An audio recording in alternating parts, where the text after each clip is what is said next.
everything evolves. If it doesn't evolve and it doesn't change and it doesn't move, it's not alive. Well, And it's not alive. And human design is a living thing. welcome to Wild and Finally Fucking Free, the show for disruptors, rebels, and revolutionaries who know they're here to change the damn world. I'm Kylie Patchett, your voice and visibility catalyst, and here we dive into unapologetic truth, magnetic messaging, and visibility that actually feels good in your body, your bones, and your business. We share the stories of the out-of-the-box, neuro-sparkly, creative, witchy wild ones rewriting how we live, love, learn, and lead. This isn't about being louder. It's about being rooted, resonant, and regulated so you can be real, raw, and ready to roar. If you're done contorting yourself to fit the mold and you're ready to own your voice, your power, and your place in the revolution, welcome home. Let's dive in. Welcome to another episode. This is another super juicy episode that we've split into two parts. This is with my beautiful, beautiful friend, Etai Nahary, who is not only an intuitive human design guide, but also a master of languages, of narrative storytelling and psychology, and the way that our internal landscape is so dictated by storytelling and the stories we tell ourselves, the stories that we've been told in our lives. So this is part one. Let's go. Yay. Hello, everybody. Welcome to the podcast. I always start dancing, but this day particularly because I have my friend Etai Nahary here. Hello, Etai. How are you? Hello, everybody. It's an honor and a privilege and a pleasure to be here. You have no idea. We have been talking for at least half an hour before we even started recording because we together. And that's just here in this space. Exactly. We're like popcorn together. It's like, oh, and what about this? And what about this? That's what happens when two neuro-sparkly brains come together, ladies and gentlemen. Hello. Welcome. Exactly. Do you know what? Also, you are the honorary first gentleman on the podcast in almost 4 years. So welcome, honorary first gentleman. I'm completely honored and speechless, which doesn't happen to me very often, so enjoy it. No, I'm so grateful. Our paths have crossed over a couple of times now, but most recently in you are, what are we calling you? Facilitator, assistant, teacher inside of the human design set? There's never been a title for it, but I suppose I'm a teaching assistant. I would like to say you are the person who answers everything because you are so passionate about human design that you cannot help yourself but get in there and get excited. I'll take it. Let's leave the title out there, but if that's what occurs to you, I'll take it. I love it. So this is inside of the beautiful Annalena Fuchs, who's been on the podcast, Intuitive Human Design Certification for teachers. And we have started chatting pretty much on the daily because our brains are so similar in so many ways. Like I am a big why learner, which we've just been discussing over the weekend, is like really understanding the foundations of things, as are you. We both need to talk things out. So this has been this wonderful friendship that's just been weaving in the last couple of months. So I'm so excited to have you here. We are an honor. Yeah, I actually want to talk a little bit about, like, we can't go into every single bit of your history, but that's too bad. Yeah, well, we could do a 5 hour podcast. Very well, we are going to talk about storytelling. This is like always when I have a guest on, we talk about the golden threads that led them to where they are. So I know we're going to get to human design, but what fascinated me about the way that you've kind of arrived at this point in time is that, well, number one, you speak many different languages, which always makes my brain want to explode because I am hardly able to speak one. You speak Australian English beautifully. If that means I swear like a trucker, yes. For somebody as acoustic as me, that's saying something. So please continue. Well, thank you. Yes, we do have some horrible slang here. But anyway, and you also have studied psychology in many of its forms. So do you want to can we weave a bit of a golden thread of like, how did you end up in the world of human design through the gateways of language and spirituality and psychology? So many things. Right. So the problem is where to begin. Because, no, I'm serious, because they, I never know where. Let's start this way. I was born in Israel Yes. in 1977. And 6 months after I was born, my parents started to notice that I wasn't hitting usual developmental milestones. I wasn't able to hold my head up. I wasn't able to roll over, to say nothing of sitting up, etc., etc., etc. Yeah. And I'm the firstborn of a Jewish family, so the firstborn of a Jewish family, particularly, all the expectations are there. Everything is there. And the child is not isn't doing what this genius child needs to do. Yeah. And so they started to take me to all kinds of doctors, and doctors do in the Western medical profession, they do what they do. And they stretch and they twist and they shove and all that. At 6 months, and it took them until 18 months to finally diagnose me with spastic quadriplegic sleeping. Yeah. And at the time, so we immigrated to the United States, which is where I'm located presently. Yeah. 2 months before my third birthday, with the belief, and I think I've told you this story or this part of the story in other spaces, Yeah. with the belief essentially that we would go there to the States and the doctors would do whatever magic it is that the doctors do, and I would then be cured, and we would then go back to Israel, and I would literally sprout wings and be able to fly. And I say this because my grandparents at the time built a house that was intended for us to come back and live in. And I swear to God, there were more stairs in that house than there were anything else. Now, I've been a wheelchair user for my entire life. Stairs and I don't get along. Never have, never will. But go tell that to my family of origin. So this is how we ended up in the States. So my first language is Hebrew. Yes. Because that's the language that I heard first. That's the language that we spoke at home. That's the language that I still speak to my parents in. Yeah. Because it's unnatural to do anything other than that, right? But seeing as we came to the States when I was so young, English became a necessity. American English. I say American English because there are so many different types of English in the world, right? American English became a necessity. Children pick up languages very quickly. My mother was with me for about maybe a month before I completely, in nursery school or wherever it was, before I completely mastered it. English better than they did. So English and Hebrew are, technically Hebrew is my mother tongue. Yes. But I would also say that English is as well. And in my circles, because of my paternal grandparents on my father's side, my grandfather is German, and there's a whole family history that goes along with that, which is how I ended up studying German Jewish history for my bachelor's degree.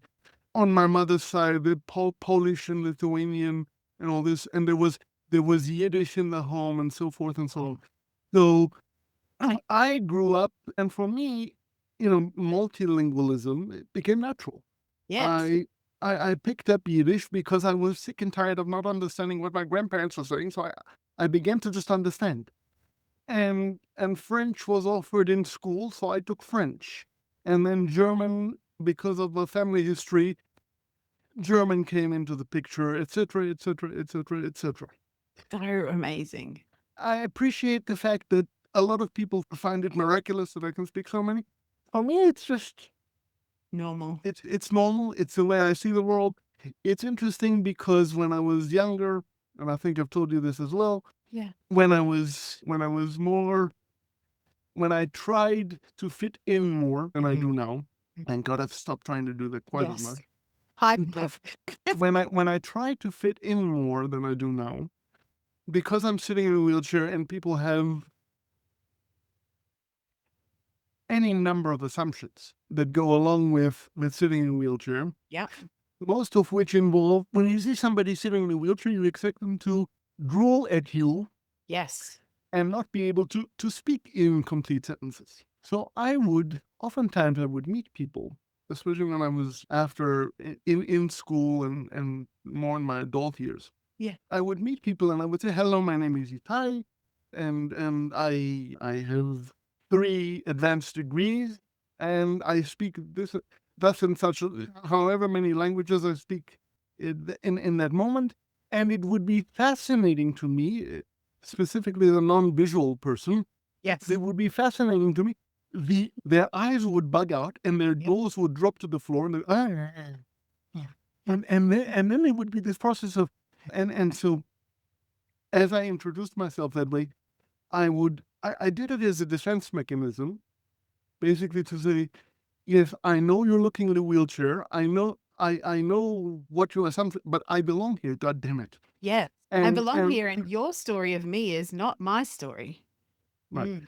and but as I said, I did that a lot before, and I've been doing inner work for as long as I can remember. I mean, physically, I can't do much for myself. I need assistance with activities of daily living. So my world has, for as long as I can remember, been internal. Yeah. I play with ideas, I play with stories, I play with, I mean, movies and books and all kinds of different things, philosophical systems. I originally wanted to be a rabbi at the age of 18. Yeah. And because I was raised Jewish, coming from Israel, the idea was when you go to the States, and Jewish education was important to my parents. What they understood as Israeli Jews is you go and you put the children in a Jewish educational system. They understood to mean Orthodox Jewish. Yes. Yeah. So from there, I got a very, very strong foundation and pull in traditional Judaism. Yes. I wanted very badly to be a rabbi. Very, very long and convoluted story, which maybe we can get into on another, On one of our many episodes to come in the but future. but essentially, I was told, essentially because because of ableism and because they were highly discriminatory. They said no. Now this is after I'd already done a degree in German Jewish history, Yes. which I had, I had, which I, it was basically an individualized major, which I took, and I see, and this is why it's so difficult to figure out where to do this and how to begin. When I was 12 in 1989, Yeah. my paternal grandfather wrote a book Oh, about, and this you don't know. no, I don't. I love the surprise on your face. I'm About not a facet of the diamond. yes, about our family history, Yeah. and from 1649 until 1989. And I would go back and forth to Israel during that time on my own. During the summers, we would sit there and he would read to me from this book. Yeah. And I became absolutely fascinated Yeah. with our family history and who goes where and who belongs what.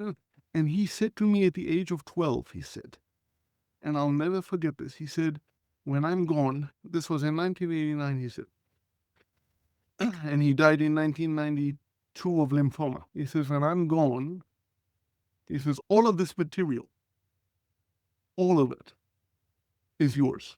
Yes. I said, uh-huh. No And- pressure, Ethan.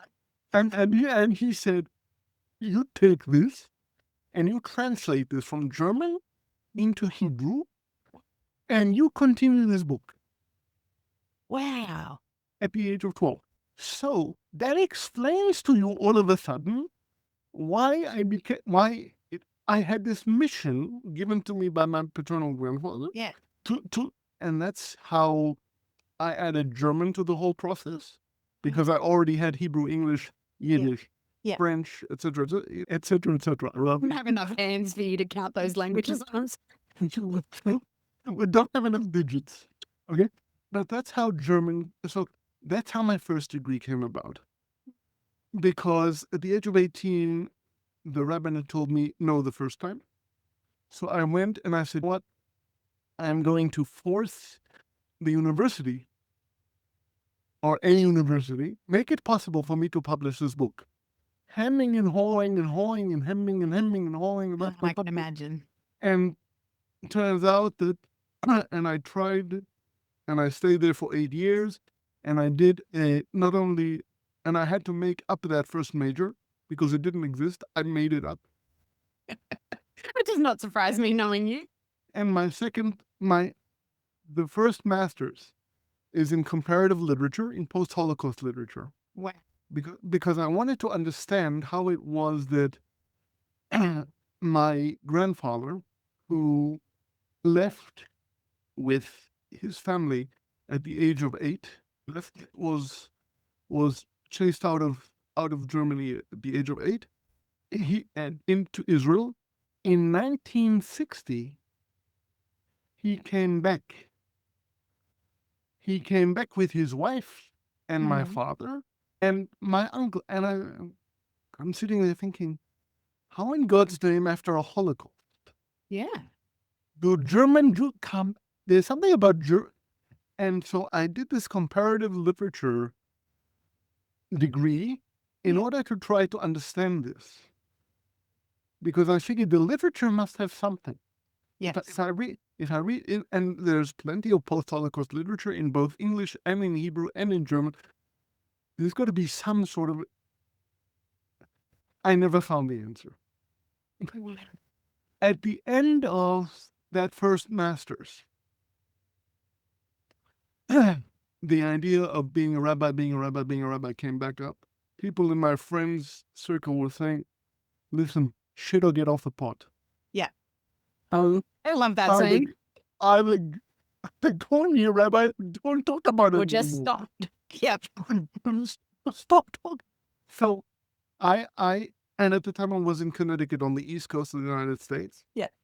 And there was a seminary on the West Coast and this is where I experienced all the ableism, etc., which is another story, that accepted me for a preparatory year. Wow. And that preparatory year didn't work out at all well because of all the ableism, etc. Like I said, a whole other book, several books that I could write about this. So, and my fiance at the time, who was not my wife, Yeah. we found our way, and that was in Los Angeles, and then we found our way to the San Francisco Bay Area, where we lived with a friend of mine from my undergrad days for a few years. I dabbled in film script writing also. Aspect I did not know. You didn't know, right? And I found, or Lisa says that she found, and then I said, okay. Found me a program, right? Which is not proper English, but found me a program that was, and keep in mind, I've always been philosophically inclined, Yes. and I Buddhism and Kabbalah and all these things and the I Ching. I'm familiar with these things on my own for years. Wow. And eventually, I promise you, we'll get to human design. This is a perfect example of golden threads leading you to where you meant to be. And we'll get there. But every aspect of the human design chart. Yes. And this is part of why I was like, oh my God, it's all here. It's all here. The chakra system, right? Yes. The Kabbalah, the astrology. What am I missing? Quantum physics. I Ching. Yep. I Ching. Everything I had been fascinated with energy. All the things that I'd been fascinated with came together. So I went and I found a program, or a program found me, for transpersonal counseling psychology. So cool. And I said, what? I'm not going to fly. I'm not going to sprout wings and fly. I've learned that that's not going to work. Sorry to my grandparents, and sorry to my parents, and they're just going to have to deal with it. The best thing for me to do is to sit here, and if people are coming to me anyway, and they're sharing anyway, they've been sharing with me things for years. For I your said, whole life. this is happening naturally. I might as well learn it Yes. and make money with this. Yes. And I did it, and it's a wonderful program. The program no longer exists, but I got the degree. And the idea was to become a licensed marriage and family therapist. And again, disability. The reason that didn't work primarily is because of accessibility issues and ableism. So I have a degree in counseling psychology. I never became licensed. We ended up in the middle of nowhere, South Dakota, which is where we are now. Again, a long story. In 2023 is when human design found me. And like everybody else, I was first introduced to it. And I guess we can forgive people for this, but I was first introduced to the tropical system. Yes. Well, we've got to get there Uh, somehow. So I got to human design the same way that everybody gets to human design. Now, less people, thank God. There's Annalena, Yes. there's me, there's you, there are certifications, there's AFM. So it's shifting, thank God. Yeah. Right? But at the time, I got to human design the way that most people did, through the tropical system. And in the tropical system, I find out that I'm a 6/3 manifesting generator. And what this means, and I'm looking at the chart, and oh my God, all the systems come together. Problem. I see myself in parts of it, and I'm supposed to, the generator types, I'm supposed to start making Having the bodily sacral response, yes. I was not all kinds of, forgive me, black noises or something. And I don't have any black noises. I have words. I have thoughts. I have dreams. I play with ideas. Yeah. And all of a sudden I have responses. And I'm sitting here as a disabled individual who doesn't know really what it's like to be in contact with the ground. Yes. We've talked about this too. Yeah. This is I fascinating. I don't know what it's like to be embodied, No. because most of my life I'm sitting in a chair that is, I don't know how many meters Yes. up from the ground, motorized chairs. I have no idea what the hell is ground. Ground. Come into your body. Yeah. Really come into my body. First of all, my body, since I was very, very young, my body was something that was unacceptable. Yeah. My Yeah. body was something that was wrong. My Yeah. body was something that didn't behave. My body was something that I needed to work against. That needed to be fixed or needed to be That pushed. needed to be further. fixed or fought with or twisted or Yes. turned or pretzelized. How the fuck am I going to come into my body? Yeah. Who wants to understand? Who wants to be grounded in a body like this? Well, and how do I do it when I have no reference point? And how the hell do I do it? Yeah. And so, and I'm sitting there with this beautiful chart, manifesting generator, blah, blah, blah, blah, blah, blah, blah. And I'm supposed to, I don't get it. Although, did you relate? What parts of your chart did you relate to at first? In the tropical system, I mean. I don't even remember. Yeah. I honestly, I don't. I remember.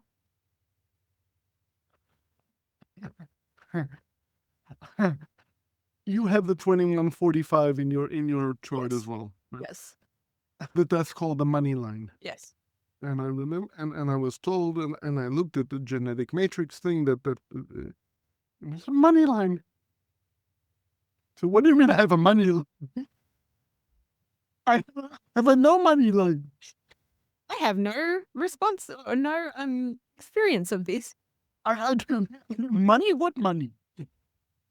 Surely there's money. Bullshit money. So I remember having this sense of, that's what the chart says, yes, and I was explained shadow, self and not self, and this later I found out that this is traditional human design and it has its place, etc., etc. Fine, good, wonderful. Yes. And I'm sitting, okay, I have a lot of inner work to do until I align to myself. I think this happens too, though, because, and as we will get to, actually, first of all, I want to tie some threads together. I am fascinated. I love the fact that you took great delight in challenging the stories that people have of differently abled people. And we've talked at length about this. I have to, otherwise I sit here and cry and never come out of my That's corner. exactly right. Yes. And I admire your, I don't know, like it's almost like a quiet rebellion against the stories that people have of you. And I also acknowledge that that must get fucking exhausting.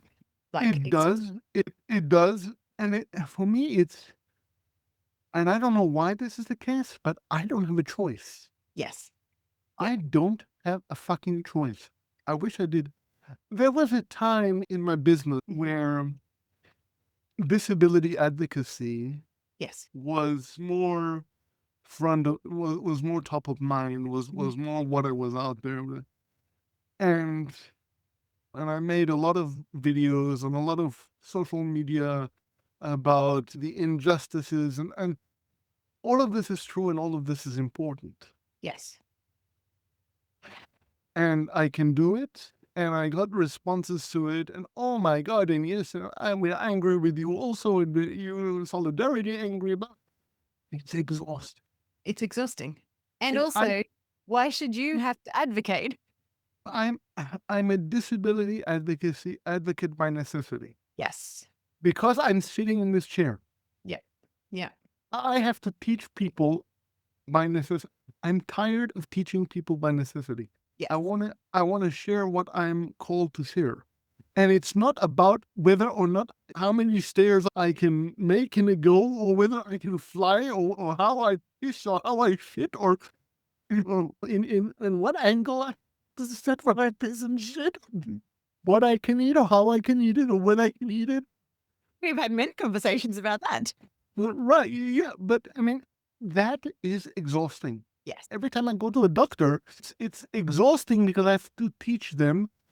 The first thing I ask doctors is, when I meet a doctor, yes, I ask them, how many patients have you had with CP?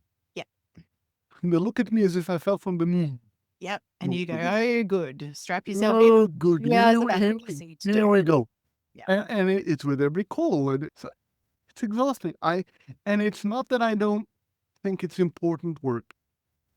It's just not the work that I'm aligned to do. Yes. I'm not I would like to think I'm not running away from it. It's just, I'm exhausted. Yeah. Yeah. And do I'm what has exhausted with advocacy nonsense. Sorry, I didn't mean to speak over you. No, what has been a great delight for me is I always, like, I'm one of those people that if I go to, like, I don't know, like, I don't go to sport because it's not my thing, but if I watch the Olympics and I see someone like achieve something they've been working towards, or if I go to see a concert and there's this amazing violinist, I get so much joy from seeing people doing what they're called to do. Yeah. Makes them feel good. And I am delighted every time you get to talk about human design, because I'm like, this man is on this earth to explain people's stories and energy through the lens of human design, because all of the different threads that you've just shared with us, like you said, you already knew all of these systems first, and then you find one thing that brings them all together. And when I find this one chart that puts all of it together, I'm like, this exists? Yes. Amazing. Tell me more. Tell me Must more. have been like angels singing. Yeah, tell me more. And people had to projectors generally speaking, we're not interested in ourselves. Yeah. Generally speaking, the general idea with projectors is we don't see ourselves, other people see us. Yes. People were telling me, this is what you're gonna do. Genius. I said, well, yeah, I'm interested, but this is what this is what I'm gonna do. And then what do I know? Yeah, well, that's a normal projector thing, right? Right. And that is also normal. Right? So then somehow or other, I float into Annalena's world. Yeah. And Annalena is this gorgeous soul on all fronts, very grounded, very calming, very peaceful. And she saw something. Mm-hmm. She saw my insatiable hunger for this material. She saw my asking questions, my wanting to know, my eagerness. Yeah. I was one of the first ones that asked her. And there were other people also, but I was among one of them. I said, Annalena, when are you offering your certification? I'm taking it. Okay, yeah. And so I was lucky enough to be in the first cohort. Yeah. You are now in the second cohort of Annalena's Human Design Guide and Teacher Certification. Mm-hmm. And I got my certification on. We're now speaking on the what's the date? On the 12th for you, 13th for me. On the 12th, 13th of January, depending on what hemisphere you're in, which is another discussion. That's another kettle of fish. That we've been having and can have later publicly. But so I got my certification on the 16th of December of 2025. And since then, I've been in the process of changing over everything. Yes. And it's a process, and I have to learn to be patient and wait for divine timing. And it's an exercise for me. But I needed somehow that external validation to allow me to start the process of changing things over from Etai's corner, which is what the I don't know what even to call this, the business was for. And now things are shifting into intuitivehumandesign.com. I am so excited for this. And I can be found as of today, and again, it's still shifting, but as of today, you can find me on Instagram at intuitivehd. I think you can find me under that name on LinkedIn as well. Yeah. And on YouTube. Like I said, I had a whole bunch of videos there. I took them all down because they were unfocused, and they were me doing my 3-line of seeing what works and what doesn't work. That's how you design. This is a good thing. Right. This is And one of we'll put those links down below as well, so everyone can just. Yeah. What is as of today still missing, and I would like to fucking solve this. Thank you very much. Is the website, which will come hell or high water, Yes, it will. intuitivehumandesign.com. So good. And there I will offer, I offer readings of all kinds. Yes. I offer foundation readings. Actually, I don't like readings because for me, they're actually explorations. So I offer natal chart explorations. I offer connection chart explorations. I offer solar return explorations, Chiron returns, etc. So there's a whole slew of different chart explorations that we can do, and there's a whole slew of different ways in which we can use the human design chart as a tool, because that's what it is. It's primarily a storytelling tool. And one of the main reasons that I love human design is because I see it as a storytelling tool.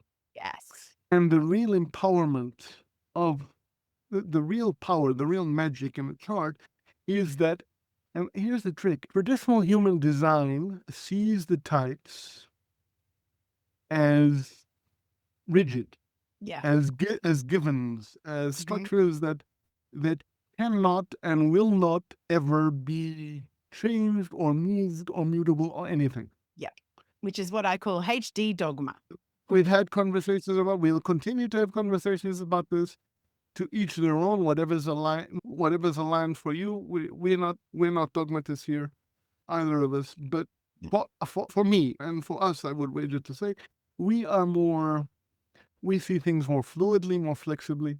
And Elena sees, and we also, and speaking for you, I shouldn't, I see. You can. Well, thank you. We then see human design more as archetypes that we're working with.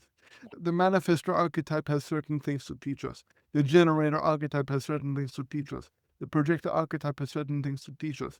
The reflector archetype, and we all have the entire chart, and we all can feel, depending on the day, we can all feel more like any of the time. I'm a projector, according to the system. According to the true sidereal system, and I know you've talked about it here on the podcast. I will link to. I'll link to 2 episodes that we've done that explains the differences. I know we're talking. I won't necessarily go into that, but according to true sidereal, and this is what I most resonate with because I feel like it reflects the essence, my soul, and what I'm really meant to do, and how I'm really meant to be and show up in the world. Yes. According to sidereal, to Athens, to the midpoint calculations, I have a 3-6 splenic projector. Yes. With 2 complete channels, the 5720, which happens to be my favorite channel because the 57 happens to be my life work, which is all about intuition. The 20 is all about speaking in the now. Yes. But it's only when invited, by the way. Yes. And the only other complete channel that I have is the 1-8, which is the channel of inspiration. It's a channel, it's creativity, it's each voice, each gate in the throat has its own voice. The gate 8 has this wonderful voice of, hey, listen, I can contribute. Yeah. I contribute. And I contribute, the gate 8 says, I contribute in my own unique way. Yes. So the 1-8 is all about uniqueness and unique contribution, but these are all invited. These are all, both of them are projected channels. Now, why do I often feel like a manifester? Yes. Because I have in my unconscious sun, my radiance, I have the 53. And the 53, God help me, the 53. The 53 is all, and I say God help me because the 53 is all about starting things. It's all about the pressure to start something. Yes. Problem is, it's unconscious. Well, there are several problems. Problem number 1 is fucking unconscious. Problem number 2, what connects to the 53 is the 42. The 53 starts things, the 42 ends things. I have the energy to start. I can't finish. No, I can't. But I'm always looking to finish. But this is a perfect example of the story of the chart, right? And I love how you because when I came across human design, it was tropical as well. And what I was really resistant to was I had a friend who was really into human design, and she's like, I'm a this and that means that. And it was just so boxed in. And my entire life and business has been about breaking open boxes, right? Of proving that we don't need. Which is one of the reasons we've come together and one of the reasons we have so much fun. Exactly. That's what both of us are about, just in our own unique ways. Yeah. Yeah, exactly. And like, to me, it's so wild that like I used to be a geneticist, and then I come across a system that is the science of differentiation or individuation, whereas society wants to make us all homogenous so that we fit into a box so that we can be a particular cog in the industrial machine. That's a whole other conversation. It's easier for society, but we don't fit that. Well, we're easier to manipulate and control. Yeah. Yes. Yeah. But the way that you just explained the 53 and the 42, this is a perfect example of, rather than Because I'm not against readings either, but I think the problem when people get like a report or a reading that says, if you just got something that says you are a 3/6 projector and you've got a certain, splenic authority and you've got these channels. This channel and this channel and here is open and that's open and Yeah. what does it mean? It doesn't mean anything. It doesn't First of mean all, anything. And what people tend to do is like go and look at ChatGPT or look at the many, many, many numerous articles that you can find. But the problem is without understanding the story that the chart is telling, you don't get the nuance that you just shared. and the context. Yes, and the right? context. And So- it's and that's the thing, is it and that's the one thing you'll hear me say is, and I think I've said it here once before. Yeah. Every chart, any given chart, your chart, my chart, you can even do a chart for your puppies. Yes. Never thought to do that. You should. It's possible. It's possible with genetic matrix. But every chart has the potential to tell an infinite number of stories. Yes. And why is it that stories are so? Why have stories captured me so much? Yeah. Because first of all, that's all I could really do. I could sit since I was young and watch movies and read books and listen to things and listen to my grandfather tell me stories about the Yes. family and listen. Yes. I quickly understood somehow on some level that we are a product. We are the causes and conditions that make this moment. It's all about the stories that we tell ourselves about ourselves and about the world in which we live. And the only thing that I have control over, especially sitting here in this chair, Yes. the only thing that I have control over is the story I tell myself about this moment. Yes. Okay. Yeah. And if you take that, and if you take the fact that in counseling psychology, I learned, and I promised you we talk about this, and here comes the narrative therapy. Yes. Yes. Yes. Yeah, I cover things. It just takes a while. So thank you for thank you for your patience. And take narrative therapy that says, okay, this is the story you're telling yourself now, or here are the events and here are how you feel about them, and together this makes a story. Let's try and imagine. One of the most wonderful tools of narrative therapy is the what if question. Yes. What if? I want to take a wild example because I brought it here before. Yeah. What if Etai was brought at the age of 3 essentially to the United States, and there was some kind of a miracle cure, and some of the medicine he was given allowed him to sprout wings, and then the child would fly back. What if? And this what if game is, and so that's a little bit of a strange example. It's a little bit extreme, but for entertainment purposes, right? But a what if game of, okay, people have self-esteem issues. People have self-worth issues. We imagine for a moment a version of ourselves, a story in which where it doesn't necessarily flip a switch completely, but where we just spend a little less time beating ourselves up. Yeah. Just a little bit. And the chart really allows us to do that. Yes. Such The a big chart, permission slip. the chart gives us a permission slip. Yeah. Look, a chart, and I have to say this too, a chart of any kind, an astrology chart, a human design chart, all of these things, all of these tools, they are not under any circumstances in any universe to be used as prescriptive tools. No, they're not rules, people. These are not prescriptions. These are tools. And it's all about how do we use the tool. A hammer can be used, God forbid, to bash somebody's brains in. Yes. And you've seen that, I know, in your Yes, work. in my past life, yes. In the past life. Yeah. And it can also be used to build houses and build. A hammer can be used to create. A hammer can be, but it's still a hammer. That's such a good analogy, Etai. A hammer is a hammer. How do we use the hammer makes a difference. Yes. And just to follow that through, what I see in human design when we're talking about dogma is the hammer is used, or the chart is used, to whack oneself with or make In- ourselves wrong.